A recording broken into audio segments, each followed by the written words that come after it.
off with some questions today. Coach, after watching the film back from game one, did anything surprise you? Anything that you didn't see on the field that you took away after watching the film?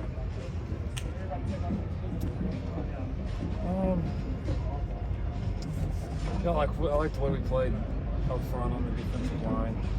Had a lot of push. Saw it coming from a lot of different areas, a lot of different angles, which was obviously been a big point of emphasis. So pleased with what we did there.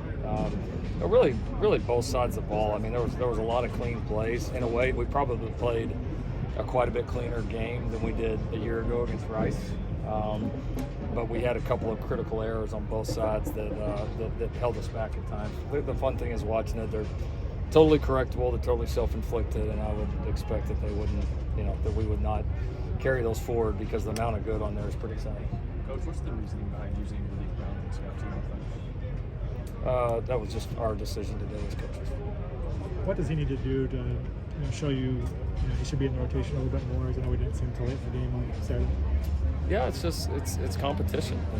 Malik's a really good player, but there's a lot of really good players here. The margins are really thin between a lot of these guys, and I would just encourage with him, like I would this entire team. Everybody wants to judge you like it's going to be like this the rest of the year after game one, like it's one game. Like we didn't get judged last year on how the Rice game went. We all need to remember that. And for individual players, for units, for the entire team. There's a lot of good. Malik's done a lot of good. He's going to be a tremendous player. These are the things you go through. I start going down the names of guys that I've had play reps at times on a scout team, and there's quite a few that are, big-time trophy winners and NFL players and all that good stuff. So it's everybody's process is different, especially when you're making a position change. Thoughts on the debut of Singer and Lloyd, or any special messages to them this practice? Thought Singer played pretty well. Made some plays for us. I thought really steady. Lloyd rushed things a little bit in the first half. Was a little bit too impatient. I think a little too excited. Calmed down in the second half, and you got to see a little bit of a glimpse in the second half of the kind of runner we think he can be. What did you learn about the corner position? The what? Corners? Corner position, yeah. Obviously, competition is going to still be ongoing. I mean, we were kind of like a lot of really both sides of the ball. There were some individual tremendous plays. Our coverage on the day was typically really good. Guys made some plays. We had a couple of times, obviously, that we didn't, and in corner world that shows up. And so there'll still be competition. A lot of bright spots with it. Was pleased with Christian Rollerwalls and him coming in and making a few plays there at the end, and Damani and Sierra showed a lot as well. So I guess those guys are going to keep competing. I feel like we got three good ones that can go out and play, and certainly Jacoby right there. And so we'll keep pushing. After the game, you were a little animated with the special teams and the officiating. Have you gotten any feedback yet on those two missed calls? Yes. I mean, I think we're, I think what we challenged was correct, and so I mean, obviously the game was out of hand at that point, but you still competitively don't want to see that, and those special teams they're bang deals. We were actually a part of one of the rule changes a few years ago at we played Kansas State up on the road and had kind of a wild one and we actually ended up winning the review after they had reviewed it and not overturned it, and then they put it back in our favor, which was the correct call. Now they look at everything, but there's a lot to look at and there's a lot of interpretation, but I think it was pretty clear that our guy was blocked. What do you know about how Elijah Hughes came in stuff last year? What's he showing us? He's been really good.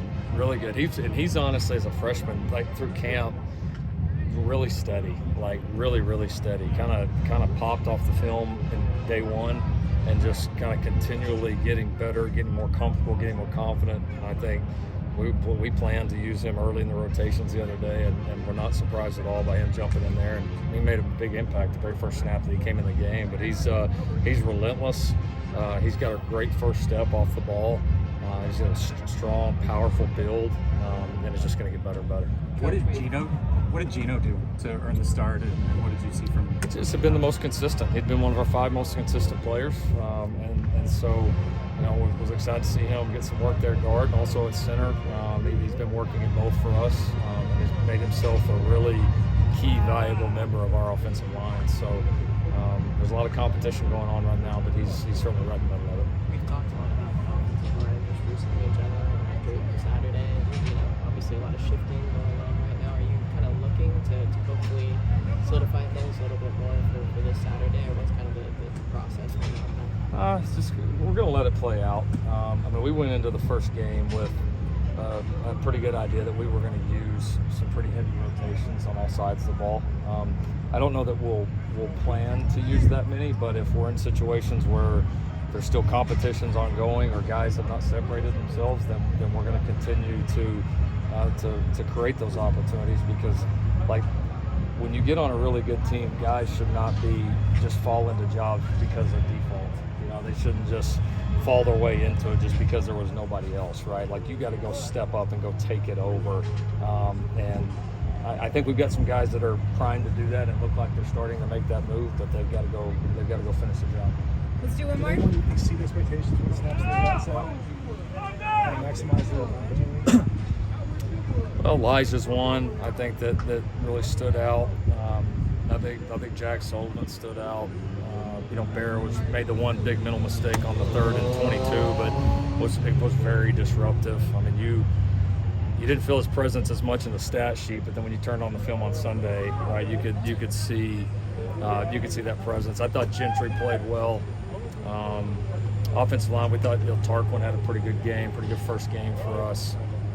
Obviously, Austin did some really nice things. So yeah, there's a lot more good than bad, and like I said, the evaluation is so unique because you can play 10 different 56 to 28 games, and all 10 of them are going to feel different, and the score is going to be the same in all of them. And you go back and see it, and like I said, I think we'll make a big jump and correct a lot of this, and I expect a great, very excited group, confident group, and one that will go out and play a cleaner game this week. Thank you, Coach Riley. All right, thanks everybody.